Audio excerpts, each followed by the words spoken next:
Television has changed the way we experience events, the way we relate to our neighbors, and even the way we view the opposite sex. In the first of a two-part interview, Joshua Meyrowitz discusses the social impact of television and outlines the areas in which this impact has had a lasting effect. Joshua Meyrowitz is an associate professor of communications at the University of New Hampshire and author of the recently published book, No Sense of Place. He is interviewed by Robert Fulford in Washington.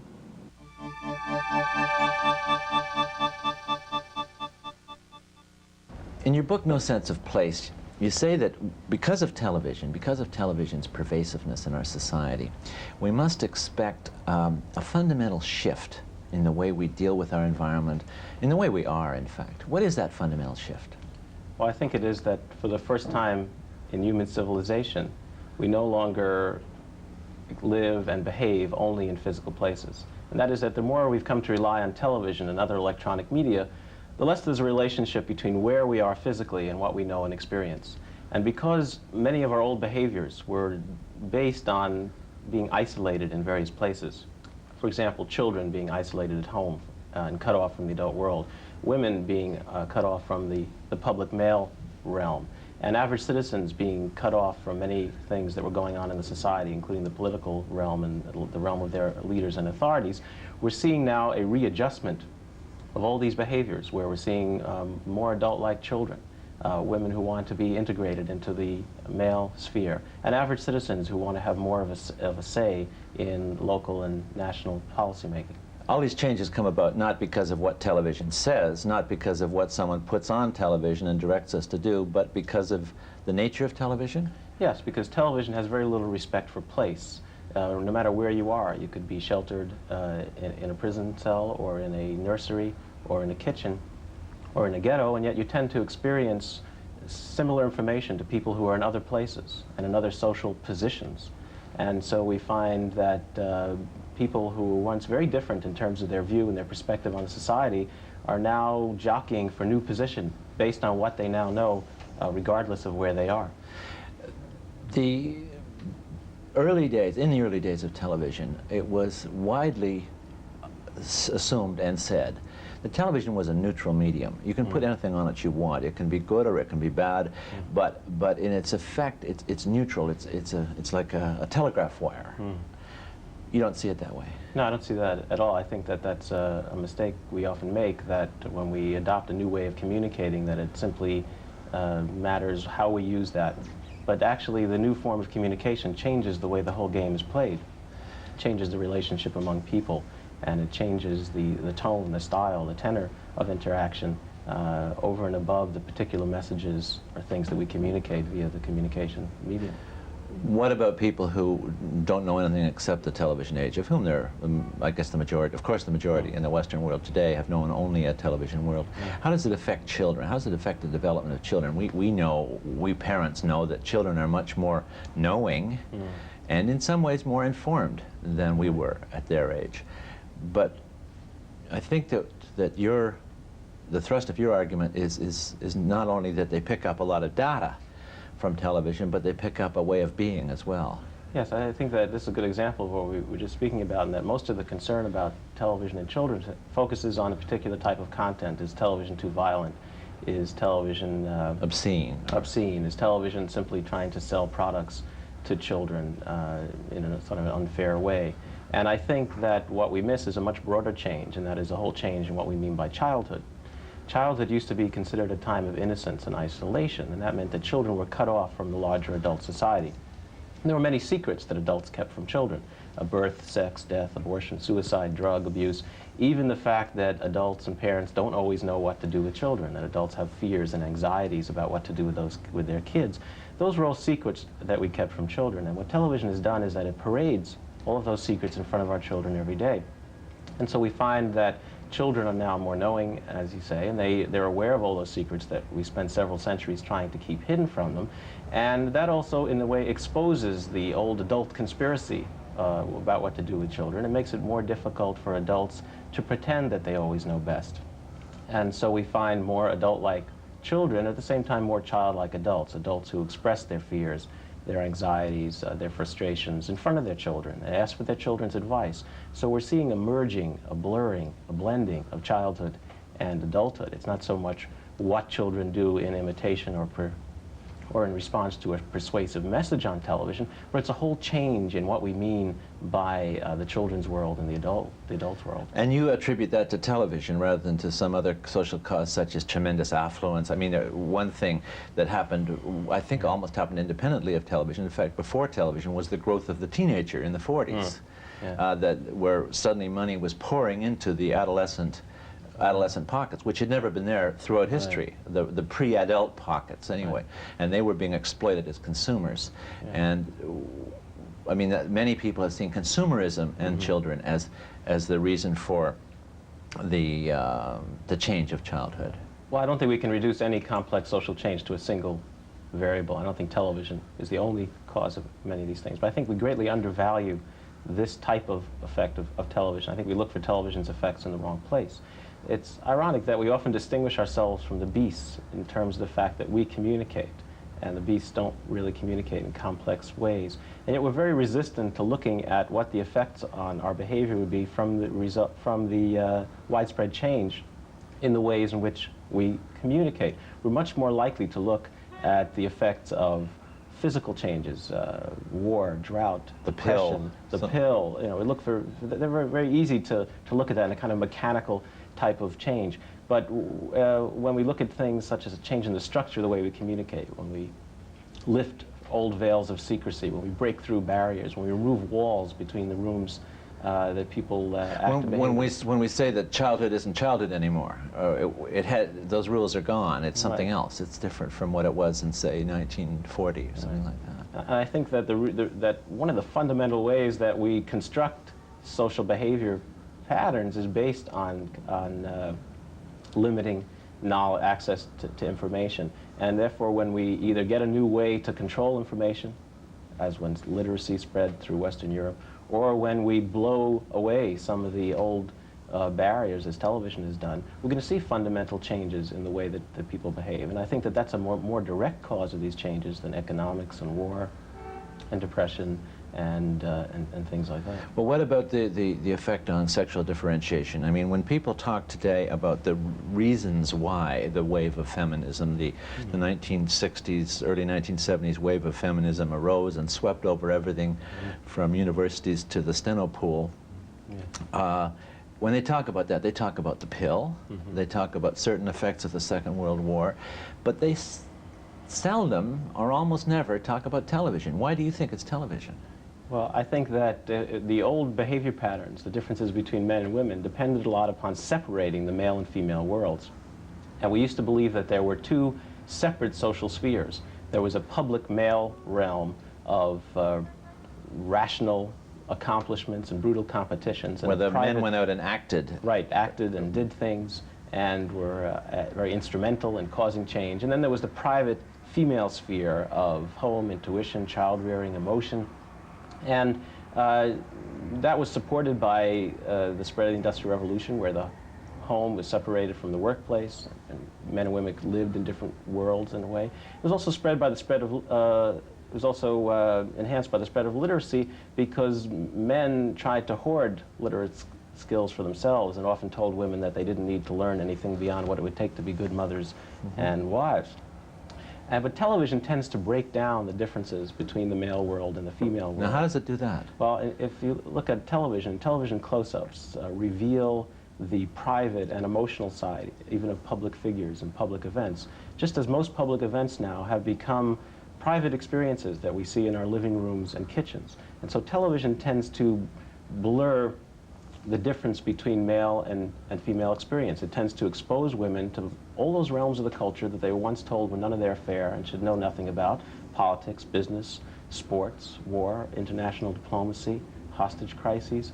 And at the same time, I think because television is very emotional and focuses on feeling and affect. For example, television is one of the few public realms in our culture where men routinely wear makeup and are judged as much on their appearance and manner as on their accomplishments. I think because of that, it's made men much more aware of the emotional dimensions and consequences of public actions.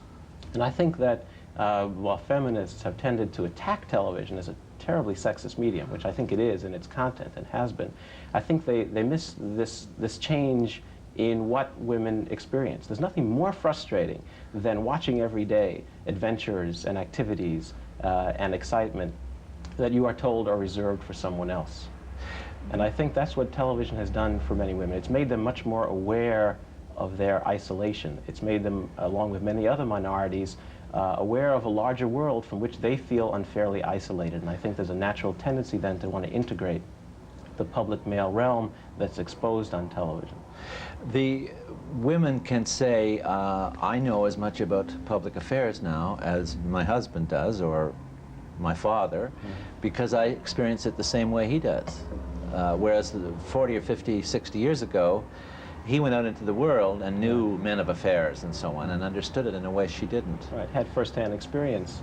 And television gives us, it's not real first-hand experience, it's vicarious experience, but it gives us the sense that we're watching things.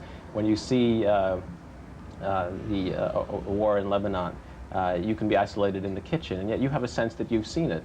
And your husband, who may be at work all day, may actually have less experience with it now. And for him to come home and say, don't worry your silly little head about these things, you know nothing about them, it now seems laughable in that you have seemingly direct experience of it, and you have an opinion on it. You have an opinion on the style of Mikhail Gorbachev. You have an opinion on the events that you see on television and the news and the show. You discussed women as a group who were oppressed or felt themselves put down by television and maybe by society as a whole. What about other groups, blacks and other underclass groups? How does television affect them as they now, in our period, can look in on all the same things that everyone else is looking in on? How does that affect them? Well, I think that, well, I'll give you an example. My uncle has always told me that when he was young and poor, he never realized he was poor, because everyone he knew was poor, and he compared himself to his neighbors. But today's ghetto children see their poverty in every television show and commercial. And I think that this leads to a demand to have more, to be like everyone else. And I think minority consciousness, in this sense, is kind of a paradox, in that it isn't really wanting to remain a minority. It's wanting to be like everyone else, to have the rights and the privileges of everyone else, and yet still be proud somehow of your background. But it's, in a sense, a majority consciousness. It's wanting to be like everybody else, to be able to go where everybody else goes, to have the same rights and the privileges. And so I think that relates a lot to television, and that television has now sets the standards that we use to judge our relative lot and where we stand in the society. And television, therefore, tends to give all the minorities a single majority standard. And I think we're seeing a tendency in women and in blacks and in other groups to want the same things. That doesn't mean that they get the same things. And in fact, I think it leads to increased unrest and a sense of injustice and a sense of hostility. But I think we do see a movement in that direction. Following your theory of how this affects people, this must be the world's greatest age of jealousy. That is, this must be the time, the 20th century must be the time when more people are jealous of more people than ever before, because almost everyone on television has more than almost everyone who is watching, more in terms of material things, more in terms of happiness, and more in terms of attractiveness. And excitement and life without those long, boring patches with nothing to do and so on. Yeah.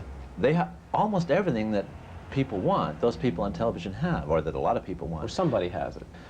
And I think we saw that in the first, as television spread through the United States, for example, I think we saw increasing unrest. As television headed from about 90% saturation in the 60s, beginning the 60s, through almost complete saturation in the early 70s, you saw the greatest unrest, I think, that we've seen in our country. And I think that grew out of this rage and this frustration. And there have been, I think, now adjustments to match that. We have seen, for example, integration of blacks into many parts of the culture in the United States that they never were before. And we've seen the tremendous movement, the feminist movement, incredible changes that I don't think we're fully aware of yet. both of those you'd trace more than anything else to the effect of television, but it's the content of television there, isn't it? It's what is shown, not the form. No, I think that we're still dealing with a structural change. Now, of course, you can't have any effect from a form or a structure or an environment without having something in it. For example, you can't, a blank screen of television is going to have no effect whatsoever. But if you use television as a major medium of communication, as opposed to using print as a major medium of communication, and that means you put all the same type of stuff in both of those media, you'll see very different effects, because in book reading, people tend to read very different books. And you find people will be divided into different literatures based on their reading skill, based on their interests, based on their ages, their sex, their background. And yet on television, you take all that same information and you put it on TV, and you find that everybody tends to be exposed to the full spectrum, the full range of those things. You find children listening in on adults discussing what to tell or not to tell them. You find women watching men in all-male situations discussing strategies for dealing with women. What used to be contained in etiquette books written for men are now exposed to the very people who are supposedly to be manipulated by this information. And so you find that, of course, it's a response to the information, but it's a response to the information in a new form, in a new structure. It's as if the walls have been lifted between various spheres of the culture, and people are now listening in on discussions that were meant to be about them without them being there. And that changes the whole way that people perceive what's going on. You mentioned that books were hierarchical or they're read hierarchically according to how well one can read and what one's interests are, how far one wants to push into some field. But isn't that also true of television? I mean, doesn't television have its levels of perception? I mean, you have masterpiece theater and one hand, you have science programs and so on. Well, actually, from the very beginning of television, all the studies that have looked at this have found that children prefer to watch what we would call adult programs from the 50s on. And even today, we find that while you very rarely see an adult sitting on a means of public transportation reading a Dick and Jane reader, you find that adults enjoy watching a show like The Muppet Show. Or Sesame Street. Or Sesame Street, even. And that children watch Dallas, which is an adult soap opera. In fact, within the last few years, both Dallas and The Muppets were among the top-rated shows in every age and sex category in the United States. You have a tremendous crossover, therefore, in what people watch and are exposed to. Now, that's not saying that everybody gets the same message. I don't think that children understand everything that they see on television, but they're exposed to a whole range of behaviors that we once kept secret from them. And so we're seeing, I think, dramatic changes in who knows what, and who knows what about whom, and in who knows what compared to whom. And I think that that has a real effect then on the way that we behave in real face-to-face interactions with our children, with our parents, with our spouses, and with our authorities. On the question of who knows what about what, television has a profound effect on politics. And I think one major effect is the most commonplace thing you hear people say today about politics is there are no leaders. There are no real leaders anymore. Now, I think you would argue that the leaders are about this, the pool of leaders is about the same, maybe even larger because there are more people in the world. Right. But television has changed those leaders. Television doesn't really allow for the old style of leadership and greatness, because greatness and leadership depend on mystery and distance. There's a saying that no man is a hero to his valet, because the valet sees him too closely. And I think in a sense television has made us all valets to our leaders. We watch them so closely and so consistently that they don't seem to be that special anymore. They don't have as much time to prepare for their performances for us. They can't get off stage as often as they could in the past. We see them now stammering and sweating and stumbling over words or downstairs. We see them falling asleep in an audience with the Pope, as we recently saw Ronald Reagan. We see them stumbling while jogging and collapsing, as Jimmy Carter did. We see them showing us their operation scars, as Lyndon Johnson did. We have a much more intimate relationship with the president, and I think that lowers the president more to the level of a common person. Of course, your thesis would be held up very well by the history of the American presidency from the death of Kennedy till the election of Reagan. I guess you had 4 presidents in a row who were all more or less discredited by the time they left office. That is, they were all, their mystique The mystery had gone completely, whatever mystery brought them there in the first place. I think that people, this isn't to say that we can't have a president who in some sense is successful, but he has to adapt, or she has to adapt to the structure of the new communication environment. I think Ronald Reagan has done this fairly well. What he's done is lowered the style of the presidency to a kind of nice guy style. He waves, he smiles a lot.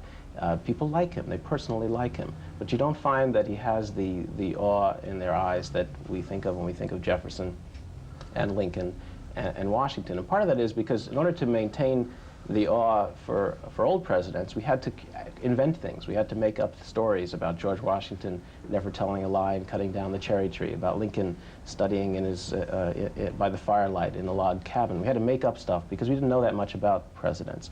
Today, in order to shore up an image of greatness, we have to forget things. We have to have amnesia. We have to forget that Ronald Reagan fell asleep while in an audience with the Pope. We have to forget that he made a joke about bombing the Russians on radio. We have to try to hide those things. And I think that realizing that we've had so many failed presidencies in the United States, we're more willing now to forget things. Ronald Reagan has had as many embarrassing moments as any other recent president, but he's behaved as if they haven't happened. And the public has let him do that to some extent. And I think that we see a level of success. Somebody's going to win each election, obviously. But I don't think that we have the same great respect and mystery and mystification surrounding the presidency that we've had in the past. I think you've argued that many of the people, including the greatest people who were president in the past, could not be elected today. George Washington was not a very good-looking chap and had false teeth made out of wood and pockmarked face, and was a painful speech maker. Yeah. Even Thomas Jefferson, who wrote beautifully, never delivered an address to Congress in person because he had a slight speech impediment and didn't like to speak in public.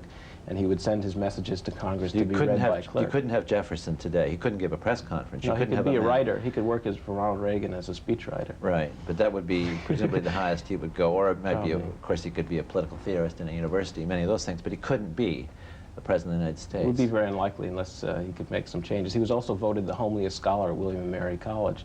I don't think it could happen. But this is not as scary as it sounds, because in their own day there were many probably competent leaders who were not suited to the communication environment of that time. In those days it was very helpful to be a giant. Why is that? 6'4". Yeah, or you towered over the crowd. Yes, because most people were about 5 feet tall, and Washington, Jefferson, and Lincoln were well over 6 feet tall. So they were giants of their time. That was great because you were usually seen at a distance. If you put one of those men on a giant white steed, they looked like gods, but only at a distance. The same way that today we need people who look very, very good and comfortable at close distance, who smile and wave even while dodging a reporter's questions, who, even when they say a sentence that has no beginning, middle, or end, it makes no sense when you read it in the newspaper, that somehow they look comfortable saying it, and they smile and make a joke. And so we're seeing a change to match the communication environment. The one scary thing, though, is that I'm not sure that we really want a president who only thinks on his feet or who doesn't take time to think things through. And I think television does tend to lead us to people who can answer very quickly without much thought, who don't pause for thinking. And I'm not so sure that we wouldn't rather have somebody who does occasionally pause for thinking. What about the whole idea of authority itself? Forgetting for the moment who is president, the idea of authority, which, though everyone has been unhappy under various forms of authority during their lives, I think most people, stepping back from it, would say that authority is essential to the structure of life. Some kinds of authority, that is, one must respect one's doctor's opinion of one's cancer more than one respects one's own, and so on, through a long list of authority figures in our lives. But what does television do to that concept? Well, because everything in the culture tends to be exposed on television, and because television takes ideas like authorities and respectful titles like doctor, lawyer, priest, and turns them into bodies. You see somebody on TV, a doctor, and it's not a doctor, just the label, it's a person with a certain shaped nose and certain eyes and sweating perhaps, or whoever speaking, maybe even outpaced by a caller into a talk show. Television tends to lower, I think, our sense of authorities in general. We're very disappointed with authorities right now. It doesn't necessarily lower our expectations. We'd still like to have great presidents. We'd like to have great doctors. And I think that's one of the reasons that we see such a rise in malpractice suits, where people are so disappointed with the actual people they encounter, but they have this high expectation that people should be perfect, that they should know everything. But I think television tends to lower authorities in general. It tends to lower people to the level of common persons. And even in medical care now, we're seeing a whole trend toward self-care and going to second, third, and fourth opinions, reading up on your illness yourself. Even doctors have adapted to this now, and they see themselves more as educators now than authorities. They try to give you all the information, let you decide, and we're seeing for example, a takeover in birthing of children, where men and women now are making many of their own decisions about how their children will be born, and where the authoritarian structure of the medical establishment has greatly declined. Television in many ways demystifies authority. It demystifies the power of men over women. It demystifies a president in his personality and his persona. When you think about that, do you think of it in moral terms? Is that all a good thing, or is that all a bad thing? Certainly some of it sounds very good, and some of it sounds not so good. Well, I think that's exactly it. It's a sweeping change, and those things that we like about these changes, for example, many of us are in favor of the feminist movement, and those things that we're very frightened about and disturbed over, children involved in activities we don't think are appropriate for them, are caused by the same dynamic, by the same process. And I think that our society now is becoming as different from our old society as a pre-industrial society is from post-industrial society, and that we see things in any types of those sweeping changes that are good and bad. We see in the industrialization of society, rising standard of living, but also destruction of old communities.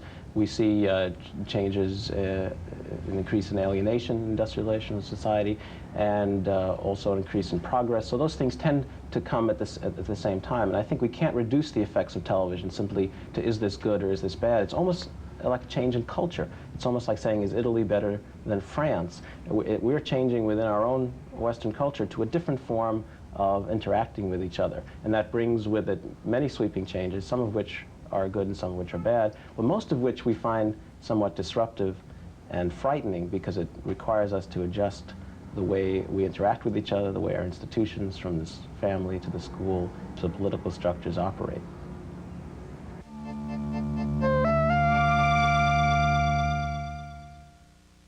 Joshua Meyrowitz is an associate professor of communications at the University of New Hampshire and author of the recently published book, No Sense of Place. He was interviewed by Robert Fulford in Washington. I'm Suzanne Grew-Ellis. Good night.